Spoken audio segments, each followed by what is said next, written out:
Well, here it is, just a few days away from Thanksgiving. Many of us are going to be spending hours in the kitchen preparing food. Yeah, and it doesn't seem like there always seems like there's something going on in the kitchen. You're in and out of the refrigerator, mixing ingredients, all while trying to watch the kids and keep the kitchen in order. Well, needless to say, it's really easy to turn your head away from the stove for just a few seconds, but in those few seconds, your kitchen can go up in flames.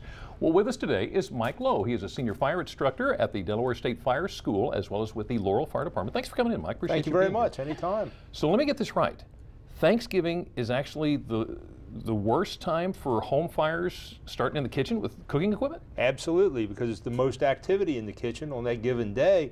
And a statistic that I was reading, if you think of having cooking twice a day for 365 days a year, it's over 700 fires you start in your home during the year. So caution is really something you have to have. Yeah, and there's a lot going on in the kitchen, so it's easy to just, There's a lot going on, and as we talk about with any fires, nobody means to have a fire, but just that minute of being distracted can have very tragic results. All right, and you are going to actually show us how easy it is for a fire to start in the kitchen and what to do. Yes. A few things about the kitchen and some general safety practices is, first of all, I have a small pot here on the stove, and you'll notice I have the pot handle pointed towards the kitchen. That's absolutely incorrect, because children, although we recommend to have a 5-foot space around a stove, a non-children zone, sometimes they do get in the kitchen when you're not looking, and we want to make sure that the pot handles are turned in. That prevents contact with hot liquids being spilled and possibly causing a severe injury. Another thing is we have a fire extinguisher present.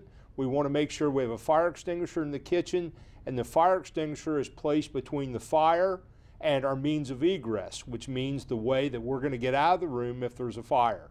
So if a fire occurs, it's very important everyone get out. We have a fire extinguisher.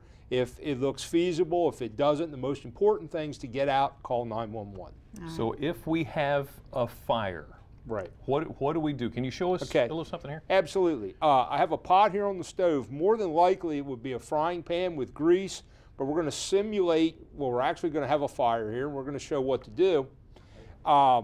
Remembering, and that's lighter fluid. That's lighter fluid. Okay. And remember, the three things that we need to have a fire are oxygen, something to burn, and a heat source. So we have to take away one of those legs of the fire triangle, we call it. Yeah. And here we have our fire. We're going to use our lid as a shield us from the heat, move over the pan, over the top. It seals, turn the heat off of the stove, make sure the heat source is done away with, and we have taken the oxygen away by putting the lid over. Fire goes out. And we recommend that you leave it like that until it cools down. Problem taken care of. Now, the first instinct I've always thought with fires is to throw water on it. And that is probably the second worst thing you can do, as opposed to picking the pot up and running. Because it's simply going to move the fire around. It may cause it to splatter. If it's a grease fire, it's going to react very violently. So we recommend that you take the oxygen end of the fire away, and that's a whole lot safer and more effective. A simple solution. Now, you wanted to say something about extracts. Yes.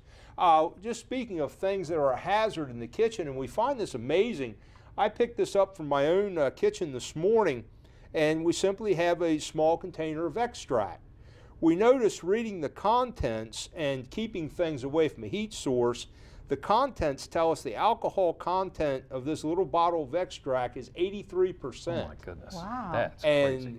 Therefore, these things are not on the top shelf in the grocery store by accident. They're there on purpose to keep them away from children who may use them for purposes unattended, shall we say. Yeah. And, well, I'll tell you what, Mike, I'm sorry, I don't mean to interrupt you here, but we've been talking about turkey fryers. Right.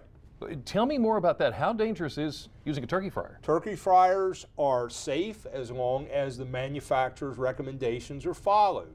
I think we previously are seeing a fire that occurred from a turkey fryer, making sure the turkey is properly thawed.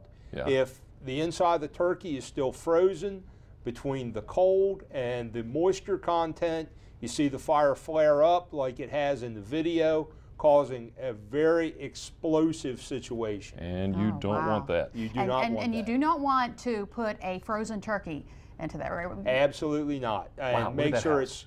make sure it is thawed completely. My And goodness. these many local fires have occurred from this same situation. You're okay, but be careful. I'm sorry. Go ahead. No, and it goes without saying smoke detectors. You Yes. need to have your smoke detectors Yes. working. Your basic home fire safety principles you should always follow. Hopefully everyone changed their batteries and their smoke alarms when they change their clocks.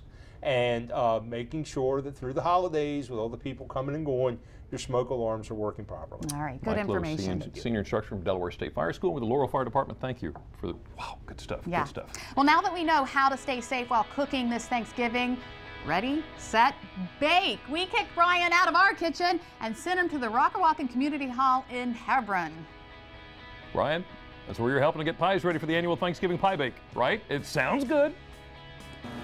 Jimmy and Lisa, if you guys thought you had a lot of baking to do, try having to make more than 400 sweet potato pies in just one day. That is the reality for folks in one community here on Delmarva. Why they're doing it, we'll explain. But first, here's another handy how-to tip from Rachel Ray, and it's actually one that goes well with pie. You know, the colder months are finally here, but that also means cocoa season is here.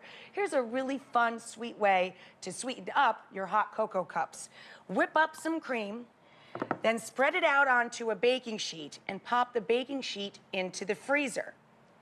Cut out shapes from the solid whipped cream, then put the cold whipped cream shape on top of the hot cocoa and watch it melt away.